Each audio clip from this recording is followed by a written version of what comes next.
আসসালামু আলাইকুম, সবাই কেমন আছেন? সম্প্রতি বাংলাদেশের হাইকোর্ট একটি রায় দিয়েছেন, যা নিয়ে ইদানিং প্রচুর ভুল ও প্রচারণা ও ভুল ব্যাখ্যা অনেক জায়গায় ছড়াচ্ছে।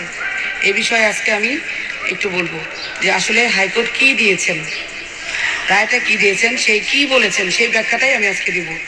সে যে হাইকোর্ট একটা আদেশ দিচ্ছে যে দ্বিতীয় বইয়ের পারমিশন লাগবে না, সরি, বইয়ের পারমিশন ছাড়াই দ্বিতীয় বিয়ে করতে পারবে, এরকম একটা নিউজ ছড়াচ্ছে চারদিকে, তাই না? আসলে যেটা ছড়াচ্ছে সেটা ভুল। প্রকৃত ব্যাখ্যা যেটা, সেটা আমি বলছি। হাইকোর্ট কি বলছে, আমি হাইকোর্ট যা রায় দিয়েছেন আমি সেটা দেখেই বলছি। যে হাইকোর্ট বলেছেন যে মুসলিম পারিবারিক আইন অনুযায়ী দ্বিতীয় বিয়ের জন্য প্রথম স্ত্রীর লিখিত অনুমতি বাধ্যতামূলক নয়। কি বলছেন? যে একটা পুরুষ যখন দ্বিতীয় বিয়ে করবে সেটার জন্য প্রথম স্ত্রীর অনুমতি বাধ্যতামূলক নয়, বরং সেকেন্ড ম্যারেজের জন্য আইনে যেটা বাধ্য সেটা হলো সালিসি কাউন্সিল, আরবিট্রেশন কাউন্সিলের অনুমতি। এটি এখনও পূর্বের 1961 সালের আইনে আছে এবং হাইকোর্ট সেটাই বহাল রেখেছেন। কিন্তু আমরা এটাকে একদম বেশ কিছুদিন আগে সবাই শুধু আমাকে প্রশ্ন করতো যে ম্যাডাম কি জানো, মেয়েরা তালাক দিলে নাকি দেনমোহর দিতে হবে, এই ধরনের একটা রিউমার ছড়াচ্ছিল। আসলে এই ধরনের কিছু না। ছেলে মেয়ে যেই তালাক দেয়, দেনমোহর কিন্তু হাজবেন্ডকে পরিশোধ করতে হবে।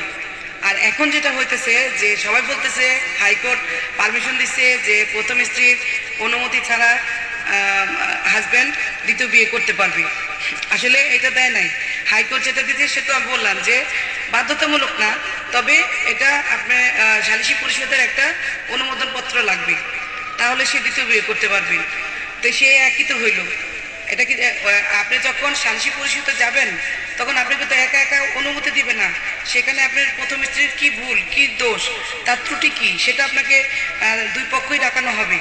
সেখানে ক্লিয়ার করা হবে যে কেন আপনি প্রথম স্ত্রীকে তালাক দিয়ে বা প্রথম স্ত্রী রেখে দ্বিতীয় বিয়ে করবেন, সেটার জন্য আপনাকে বিশ্লেষণ করতে হবে, ব্যাখ্যা দিতে হবে। যদি সালিসি পরিষদ আপনার কথায় সন্তুষ্ট হয়, আরও তো সালিসি পরিষদ তো আপনার দুইজন না, দুই পক্ষেরই লোকজন থাকবে, সবার কথাবার্তা যদি ওইরকম গ্রহণযোগ্য হয় তাহলে আপনি দ্বিতীয় বিয়ে করতে পারবেন। আপনাকে একটা সালিসি পরিষদ কাগজ দিবে, এছাড়া তো আর দিবে না।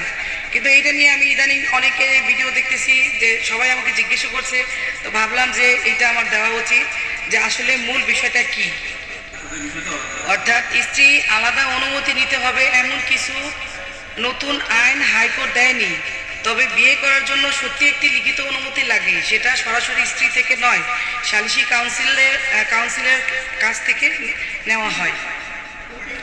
এই আইন আগে থেকেই ছিল ও রায়ও সেটি এভাবেই বৈধ ও বা সাংবিধানিক বলে ধরে নেওয়া হয়েছে। এখন ভুলভাবে যা বলা হচ্ছে, বিভিন্ন জায়গায় খবর এসেছে দ্বিতীয় বিয়েতে স্ত্রীর অনুমতি লাগবে না, এটা সম্পূর্ণ ভুল ধারণা নয়, তবে ঠিকও নয়। আসলে আদালত বলেছে আইনে স্ত্রীর অনুমতির কথা সরাসরি নেই, কিন্তু বিয়ে করার জন্য সালিসি কাউন্সিলের অনুমতি লাগে এবং সেখানে স্ত্রীর বক্তব্য মতামত হিসেবে বিবেচিত হতে পারে। এইটাই আমি বললাম। তো আশা রাখি আপনারা বুঝতে পারছেন। ধন্যবাদ।